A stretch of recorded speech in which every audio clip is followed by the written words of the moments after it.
बहू ने मेहमानों के सामने मुझे पानी का जग थमाकर कहा, काका जरा साहब को पानी पिला दीजिए। मेरा बेटा सब देखकर भी चुप रहा। मैं उसी रात घर से वापस आ गया। अगले हफ्ते जब बेटे ने बिजनेस के लिए 50 लाख मांगे तो मैंने उसे वो जवाब दिया जिसने उसके पैरों तले जमीन खिसका दी। लेकिन यह कहानी सिर्फ पैसों की नहीं, यह कहानी है एक पिता के स्वाभिमान की, बनारस की गलियों में गूंजते गर्भों की और उस आधुनिकता की जो अपनी ही जड़ों को काट देना चाहती है। मेरा नाम दीनानाथ त्रिपाठी है। बनारस के पीली कोठी इलाके में मेरा पुश्तैनी मकान है। मैं पेशे से एक बुनकर हूँ, या जैसा कि आजकल लोग कहते हैं, एक हैंडलूम आर्टिस्ट। मेरे दादा और परदादा ने बनारसी साड़ियों में अपनी जिंदगी का ताना बाना बुना था और मैंने भी उसी परंपरा को जीवित रखा। मेरे हाथों में वो जादू था कि रेशम के धागे भी मुझसे बात करते थे।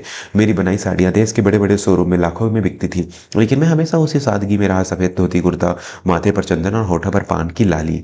मेरी पत्नी सुमति एक भोली और समर्पित महिला थी। हमने अपनी पूरी जिंदगी एक ही सपना देखा, हमारा बेटा विहान। विहान बचपन से ही पढ़ाई में होशियार था। मैंने दिन रात कर कागा चलाया, अपनी आंखों की रोशनी धुंधली कर ली ताकि विहान की जिंदगी रोशन हो सके। उसे एमबीए करने के लिए दिल्ली भेजा। वहां उसने बड़े कॉर्पोरेट दुनिया देखी और धीरे धीरे बनारस की तंग गलियां उसे चुभने लगी। विहान ने दिल्ली में ही नौकरी कर ली और वहीं एक लड़की आन्या से शादी करने का फैसला लिया। आन्या एक फैशन डिजाइनर थी, आधुनिक, तेज तर्रार और दुनिया को सिर्फ बाहरी चमक दमक से तौलने वाली। जब विहान ने हमें शादी के लिए बुलाया तो आन्या ने साफ कह दिया था कि शादी डेस्टिनेशन वेडिंग होगी और हमें वहां ज्यादा पारंपरिक रस्में नहीं करनी होंगी। हम चुप रहे। बेटी की खुशी के लिए हमने अपनी परंपराओं को सिकोड़ लिया। शादी के बाद वे दोनों दिल्ली में बस गए। 3 साल बीत गए। विहान कभी कभार फोन करता लेकिन घर आने का नाम नहीं लेता। फिर एक दिन उसका फोन आया, पिताजी मैंने गुड़गांव में एक नया फ्लैट लिया है, बहुत महंगा और आलीशान है। अगले हफ्ते गृह प्रवेश की पूजा और पार्टी है, आप और माँ जरूर आइएगा।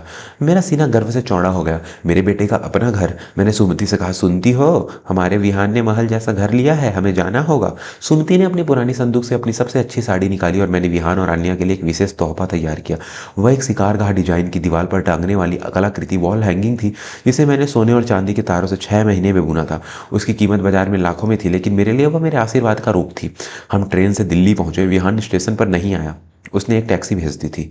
जब हम उस गगनचुंबी इमारत के सामने पहुंचे तो हमारी गर्दन ऊपर तक देखने में दुख गई। अंदर पहुंचे तो घर वाकई किसी सपने जैसा था। कांच की दीवारें, विदेशी फर्नीचर, सब कुछ चमक रहा था। आन्या ने दरवाजा खोला। उसने एक छोटे सा पश्चिमी लिबास पहना हुआ था। हमें देखते ही उसकी मुस्कान में एक बनावटीपन आ गया। नमस्ते मम्मी जी। नमस्ते पापा जी, आप आ गए। अरे आपने यह क्या पहन रखा है? उसने मेरे धोती कुर्ते और सुमति की सूती साड़ी को घूरते हुए कहा। बहु सफर में यही आरामदायक होता है, सुमिति ने मुस्कुराते हुए कहा। हाँ लेकिन शाम को पार्टी है, यहाँ दिल्ली के बड़े बड़े लोग, फैशन जगत के लोग आ रहे हैं। प्लीज़ आप लोग कमरे से बाहर तभी आइएगा जब मैं कहूँ। और हाँ, वो जो पुराना सा बैग आप लाए हैं उसे अलमारी के अंदर ही रखिएगा, आन्या ने निर्देश दिया। मेरा दिल थोड़ा बैठा, लेकिन मैंने सोचा शायद शहर के तौर तरीके अलग होते हैं। शाम हुई, घर मेहमानों से भर गया। विहान महंगे सूट में था और अन्य किसी मॉडल जैसी लग रही थी। हम अपने कमरे में बैठे इंतजार कर रहे थे कि कब बेटा हमें बुलाएगा और अपने दोस्तों से मिलवाएगा। तभी अन्या कमरे में आई। वह परेशान लग रही थी। पापा जी, मम्मी जी, एक मुसीबत हो गई। कैटरिंग वाले के 2 वेटर्स कम आए हैं, बाहर मेहमान बहुत है और ड्रिंक्स सर्व करने वाला कोई नहीं है। क्या आप थोड़ी मदद कर देंगे? मैं सन्न रह गया। बहू तुम क्या कह रही हो? हम मेहमानों को पानी पिलाएं? अरे पापा जी, इसमें क्या है, घर का ही तो काम है, बस ट्रे पकड़नी और मेहमानों से पूछना है, प्लीज़ मेरी इज्जत का सवाल है। उसने विनती की, लेकिन उसकी आंखों में आदेश था। सुमिति जो कभी किसी को मना नहीं कर सकती थी, उठ खड़ी हुई। चलो जी, बच्चों की मदद हो जाएगी। मैं भारी मन से उठा। मैंने ट्रे हाथ में ली। मैं दीनानाथ त्रिपाठी, जिसका नाम बनारस के इज्जतदार लोगों में लिया जाता था, आज अपने ही बेटे के घर में वेटर का काम करने जा रहा था। हम बाहर हॉल में गए। लोग हंस रहे थे, बातें कर रहे थे। विहान एक कोने में अपने बॉस के साथ हंस रहा था। उसने हमें ट्रे में पकड़े देखा। उसकी नज़रों में एक पल के लिए शर्मिंदगी आई, लेकिन उसने मुंह फेर लिया। उसने हमें रोका नहीं। अगर आप अभी तक कहानी सुन रहे हैं तो कृपया चैनल को सब्सक्राइब करिए। कहानी हर उस माता पिता के लिए है जो अपने बच्चों के लिए अपना सब कुछ न्यौछावर कर देते हैं।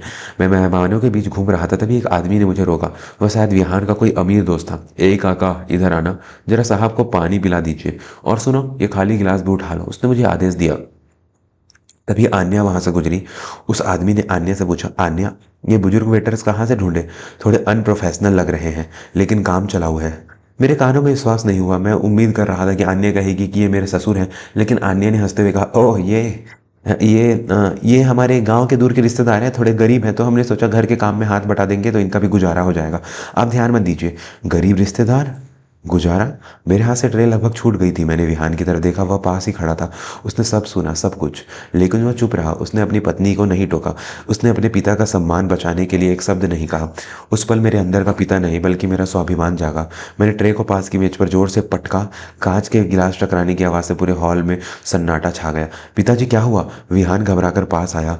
मैंने उसकी आंखों में देखा। विहान, मैं गरीब हो सकता हूँ, गाँव का हो सकता हूँ, लेकिन मैं नौकर नहीं हूँ। और सबसे बड़ी बात, मैं एक ऐसे बेटे का पिता नहीं हो सकता जो अपनी पत्नी के झूठ पर ताली बजाए। पापा, आप तमाशा क्यों कर रहे हैं? अन्य ने बस सिचुएशन संभालने के लिए कहा था। विहान फुसफुसाया। सिचुएशन? अपनी जन्म देने वाली माँ और पालने वाले पिता को नौकर बनाकर सिचुएशन संभाली जाती है? मैंने तुम्हारे लिए अपनी जवानी खपा दी ताकि तुम बड़े आदमी बन सको, लेकिन मुझे नहीं पता था कि तुम इतने बड़े बन जाओगे कि हम तुम्हें छोटे लगने लगेंगे।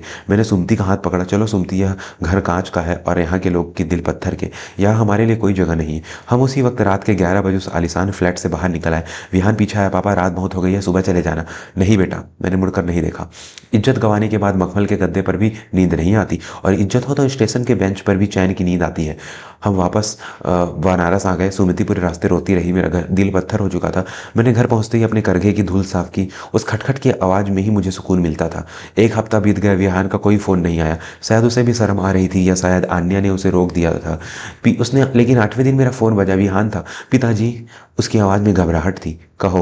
मैंने रूखेपन से कहा। पिताजी, वो आन्या अपना खुद का फैशन लेबल शुरू करना चाहती है। उसे एक बहुत बड़ा ऑर्डर मिला है, लेकिन उसके लिए हमें 50 लाख रुपए की तुरंत ज़रूरत है। इन्वेस्टर्स पीछे हट गए हैं। अगर पैसे नहीं मिले तो उसका करियर शुरू होने से पहले ही ख़त्म हो जाएगा। तो मैंने सोचा कि हमारा जो पुराना आम बगीचा है और पुश्तैनी ज़मीन, अगर हम उसे बेच दें या गिरवी रख दें, मैं वादा करता हूँ 1 साल में पैसे लौटा दूंगा। प्लीज़ पापा, ये आन्या के सपने का सवाल है। मैंने गहरी सांस ली। जिस बहू ने मुझे नौकर बताया, आज उसी के सपने के लिए वह मेरी पुश्तैनी ज़मीन मांग रहा था। विहान, मैंने शांत स्वर में कहा, पैसे मिल जाएंगे। सच? धन्यवाद पिताजी। मैं जानता था आप नाराज हैं, पर मेरा साथ नहीं छोड़ेंगे। लेकिन मेरी एक शर्त है। मैंने उसकी बात काटी। क्या शर्त? तुम्हें और अन्या को बनारस आना होगा 1 महीने के लिए। बस, हम आ जाएंगे, हम कल ही आ रहे हैं। अगले दिन वे दोनों आए। अन्य के चेहरे पर अभी भी वही अकड़ थी, लेकिन मजबूरी भी दिख रही थी। वे कार से उतरे और सीधे मुद्दे पर आए। पापा जी, कागजात कहाँ हैं? हमें जल्दी वापस जाना है। मैंने उन्हें अपने कारखाने वर्कशॉप में बुलाया। वहाँ 10 करघे चल रहे थे। कारीगर पसीने से लथपथ बारीकी से काम कर रहे थे। मैंने एक खाली करघे की ओर इशारा किया। विहान, अन्या, यह देखो, यह करघा है, मेरे पूर्वजों की विरासत। पापा जी, हमें जमीन के कागजात चाहिए, करघा नहीं, अन्य ने झुंझलाते हुए कहा। कागजात यहीं रखे हैं। मैंने संदूक पर हाथ रखा। लेकिन ये 50 लाख की खैरात नहीं है, यह एक व्यापारिक सौदा होगा। तुम्हें यह पैसा कमाना होगा। कमाना होगा? कैसे? विहान ने पूछा। मैं तुम्हें एक चुनौती देता हूँ। तुम दोनों को मिलकर इस करघे पर सिर्फ एक असली बनारसी दुपट्टा बुनना है। डिजाइन मैं दूंगा, धागा मैं दूंगा। अगर तुमने 1 महीने में ऐसा दुपट्टा बना दिया जो बाजार में बिकने लायक हो, तो 50 लाख तुम्हारे। और अगर नहीं बना पाया तो भूल जाने कि तुम्हारा कोई पिता भी है। अन्य हंस पड़ी। बस, कपड़ा ही तो बुनना है। फैशन डिजाइनर हूँ, मुझे कपड़ों की समझ है। ये तो बाएं हाथ का खेल है। तो शुरू हो जाओ, मैंने कहा और वहां से चला गया।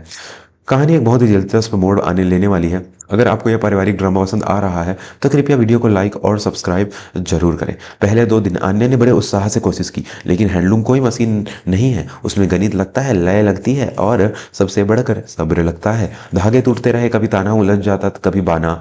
विहान ने कोशिश की, उसकी उंगलियां छिल गई, उनकी पीठ अकड़ गई। जिस एसी कमरे में बैठकर वे डिजाइन बनाते थे, यहाँ पसीने और धूल के बीच उन्हें काम करना पड़ रहा था। 1 हफ्ता बीत गया, उसमें 1 इंच कपड़ा भी ढंग से नहीं बुना गया। अन्या रोने लगी। यह असंभव है। वह धागा बार बार टूट क्यों रहा है? यह मशीन खराब है, वह चिल्लाई। मैं वहां आया और चुपचाप करघे पर बैठा। मैंने अपनी बूढ़ी उंगलियों से धागे को सहलाया और सिर्फ 10 मिनट में एक जटिल फूल का डिजाइन उभार दिया। वे दोनों आंखें फाड़ कर देख रहे थे। यह मशीन खराब नहीं है बहू, मैंने कहा। तुम्हारे हाथ में वो आदर नहीं जो इस कला को चाहिए। तुम कपड़ों को सिर्फ शरीर ढकने या फैशन का जरिया मानती हो। हम बुनकर इसमें अपनी आत्मा डालते हैं। जिस गरीब रिश्तेदार का तुमने मजाक उड़ाया था, उसके हाथों में वो हुनर है जो तुम्हारी मशीनों में कभी नहीं आ सकता। तीसरे हफ्ते हम एक चमत्कार हुआ।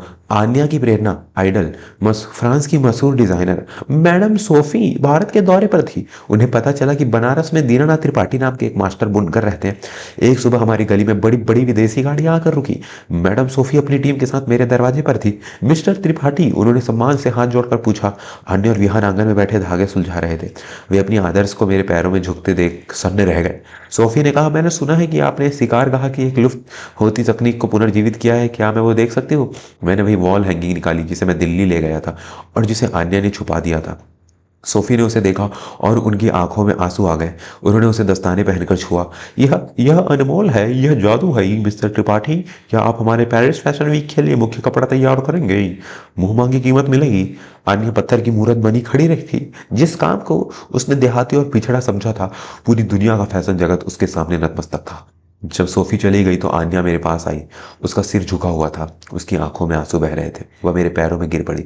पापा जी, मुझे माफ कर दीजिए। मैं कितनी बड़ी मूर्ख थी। मैंने हीरे को पत्थर समझा। मैंने आपके कपड़ों का नहीं, आपकी तपस्या का अपमान किया था। विहान भी रो रहा था। पिताजी, मैं पैसों के घमंड में अंधा हो गया था। मुझे 50 लाख नहीं चाहिए, मुझे बस आपकी माफ़ी चाहिए।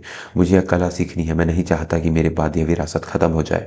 मैंने उन्हें उठाया। बेटा, वैसे तो आता जाता रहता है, लेकिन विरासत और बुजुर्गों का सम्मान एक बार चला जाए तो वापस नहीं आता। तो क्या आप हमें पैसे देंगे? विहान ने पूछा। नहीं, मैंने दृढ़ता से कहा। पैसे मैं तुम्हें नहीं दूंगा, लेकिन मैं तुम्हें अपने व्यापार में साझेदार बनाऊंगा। आन्या, तुम डिजाइन समझती हो और विहान तुम बिजनेस। तुम दोनों इस कला को दुनिया तक पहुंचाओ, लेकिन एक शर्त पर। कारीगरों का सम्मान सबसे ऊपर होगा और कभी किसी गरीब को छोटा नहीं समझोगे। उस दिन के बाद विहान और आन्या बदल गए। उन्होंने दिल्ली का फ्लैट बेच दिया और बनारस में ही एक ऑफिस खोला। आज त्रिपाठी हैंडलूम का नाम पूरी दुनिया में है। आन्या अब खुद मेहमानों को पानी पिलाती है, चाहे वो अमीर हो या गरीब। और जब भी कोई मेरे बारे में पूछता है तो वह गर्व से कहती है, ये मेरे ससुर है, मेरे गुरु हैं और इस साम्राज्य की असली नींव है। दोस्तों, जीवन में ऊंचा उड़ना अच्छी बात है, लेकिन अपनी जड़ों को कभी मत काटो, क्योंकि पतझड़ आने पर वही जड़ें तुम्हें थामे रखती है। अगर आपको यह कहानी दिल को छू गई हो तो अपने परिवार के साथ शेयर करें, बड़ों का सम्मान करें, क्योंकि उनका आशीर्वाद ही आपकी असली दौलत है। चैनल को सब्सक्राइब करना ना भूलें। मिलते हैं अगली कहानी में। जय हिंद, जय भारत। मेरे आंखों से तो आंसू आ गए कि आपके भी आंखों से आंसू निकल गए इस ऐसी कहानी को सुनकर? प्लीज़ कमेंट बॉक्स में बताएं।